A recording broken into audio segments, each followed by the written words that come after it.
give it. Oh, okay. But it's like 5 videos. Okay, yeah. Hello, good afternoon, everyone. Yeah, I can cut that. I'm writer coach No, Tony. start it again. Hello, everyone. Welcome back. I'm writer coach Tony, and today it's April 6th, so it's Dylan's birthday. But we're still under ECQ, so we can't go out. So I'm filming again. Today I'm going to do a book review. So I finished this book about a month ago, but it's only now that I am making a book review about it. So it's Anna Quindlen. It's Miller's Valley, Anna Quindlen. Anna Quindlen is famous for writing the book One True Thing. If you remember, One True Thing was made into a movie, which starred Meryl Streep. She was married to.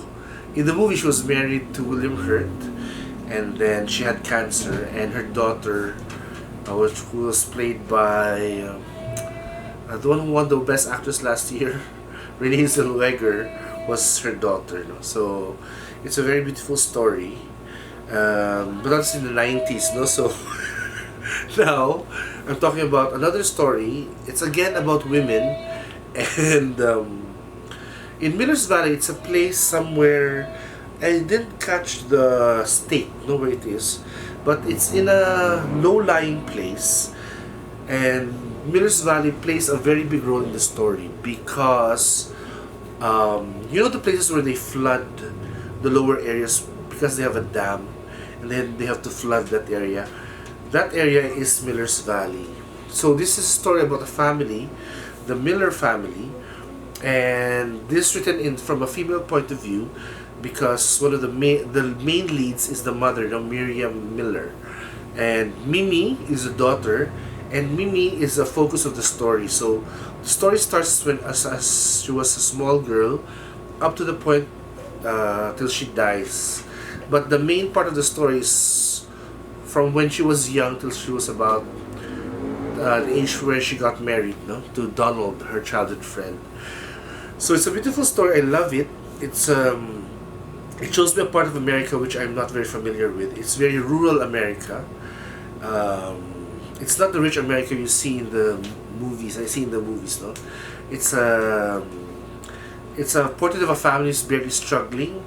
So the Mimi's dad is a farmer, and she has two brothers, very good looking brothers. One chooses the path of self-destruction. So I think it was Tommy, Tommy, when he came back from the war, I'm not sure which war. I think it was the Vietnam War. When he came back, he plunged into drugs, and then his life was basically over. And then the other brother, Stephen, was the more successful one. But the focus on them was not so much. The real focus was on Mimi and how she was able to raise herself up. Because at that time, women were not really given options. No? But Mimi's mother, Miriam, wanted her to have a life. So because she graduated valedictorian, she had the chops. No? She had what it takes to be successful in life. So it is important that she achieved that, and she did, but there were many obstacles along the way. First, she had to get a scholarship, but to the help of her teacher pointed her to a good scholarship which allowed her to enter, I think it was Yale Medical School. So she eventually became a doctor. Her first scholarship was just for the community college, because what happened was, at the time when she had to go to college, her father suffered a stroke. So there was no one around to take care of her father. She volunteered to take care of her father at her age. So her mother was pretty disappointed because Mimi chose taking care of her father over her studies. But when her father passed, the mother, Miriam, and the teacher encouraged her to pursue what she really wanted, which was to be a doctor. So she studied community college first, and then became a doctor. So the successful part of her stories is only like one fourth of the book towards the end. No? So she eventually ends up with Donald, who was her childhood friend, but the main part of the story is how she struggled to achieve what she wanted. No? Miller's Valley had there's a scepter hanging on the head of Miller's Valley, because everyone in the village knew that their town, Miller's Valley, was going to be flooded one of these days, and no one was contesting it. Everybody was okay with the idea of selling their land to the government, and then they had to transfer somewhere safe. And eventually, Miller's Valley became a watery grave, no, for all her memories. I think what Mimi is grieving is she with her birthplace underwater, no, because it was converted to a dam.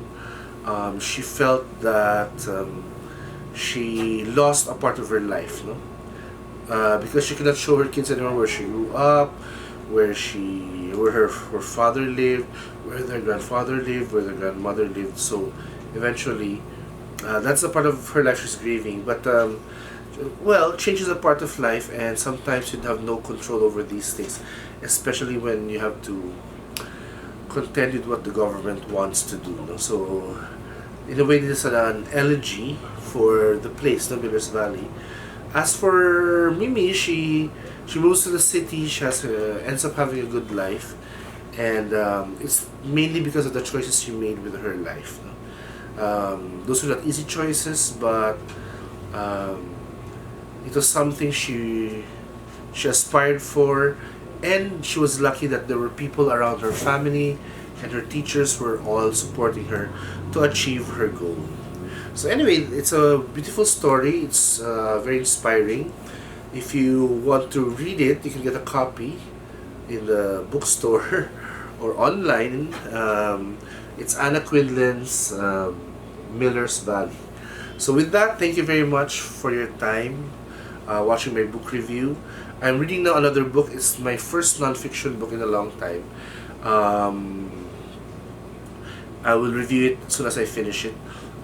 Please subscribe to my channel, Writer Coach Tony, so that you will find out if I have new videos. And then please follow me on my social media, Twitter, Instagram, it's all there, and Facebook. Thank you very much, and take care everyone. Bye bye.